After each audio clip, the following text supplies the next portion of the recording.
Why do you care so much? About opinions, approval, status, things that won't matter a year from now, maybe not even tomorrow. The truth is, most of your anxiety, fear, and mental exhaustion doesn't come from your environment. It comes from caring too much about the wrong things. But this isn't new.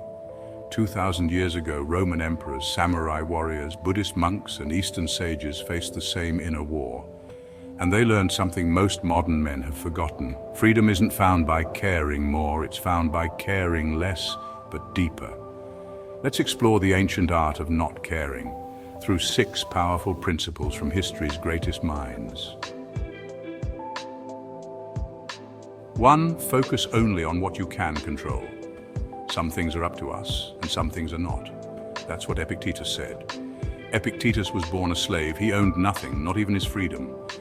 Yet he taught a philosophy that rivaled kings. The true battlefield is internal. Imagine being beaten, insulted, ignored, and yet remaining calm, unmoved.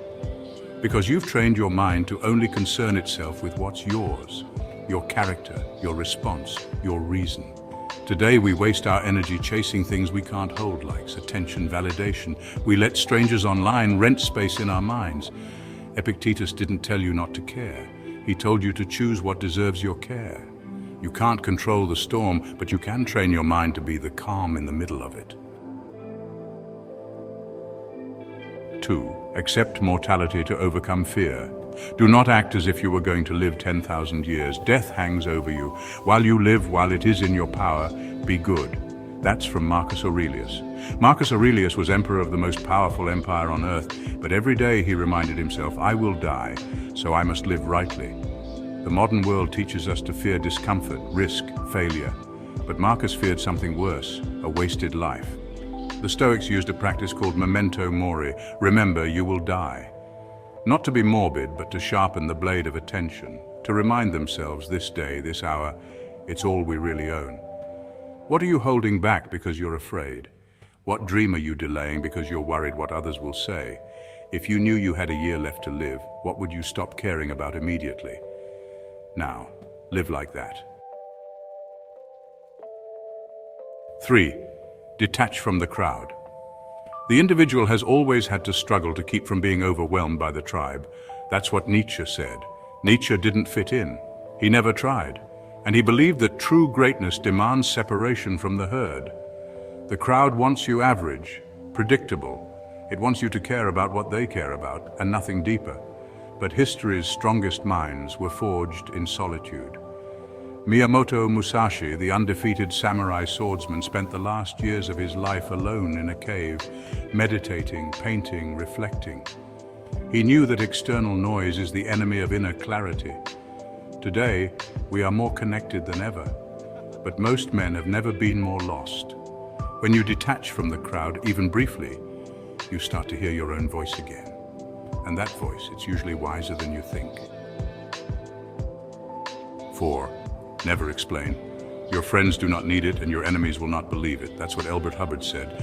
And you know, Napoleon Bonaparte echoed something pretty similar. We live in the age of over-explaining, don't we? You post something, you say something, and suddenly you feel the urge to clarify, soften, or apologize. But the strongest men in history didn't waste time defending their choices to people who didn't matter.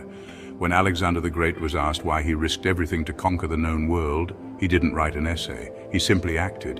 And his results, not his reasons, are what history remembers. You don't need to explain your goals. You don't need to justify your standards. You don't need to beg for understanding. Let your life be your explanation.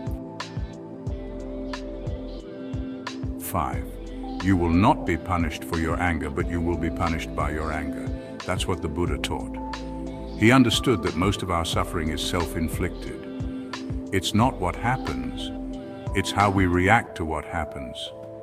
The Spartans trained for this. They taught their boys in the Agoge to suffer without complaint, to endure cold, pain, hunger without breaking.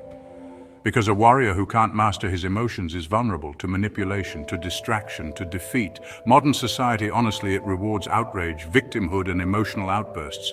But ancient wisdom says, stay calm, observe, choose your reaction with discipline, react less, reflect more. This is how you stop giving your peace away. 6. Those who have a why to live can bear almost any how. Viktor Frankl said that. Frankl survived the Nazi concentration camps where everything, family, freedom, dignity, was stripped away. What kept him alive? A mission, a reason, a why.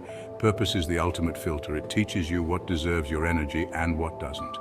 If you're guided by meaning, you don't need to care about every insult, inconvenience, or obstacle. You move forward because you must, not because it's easy.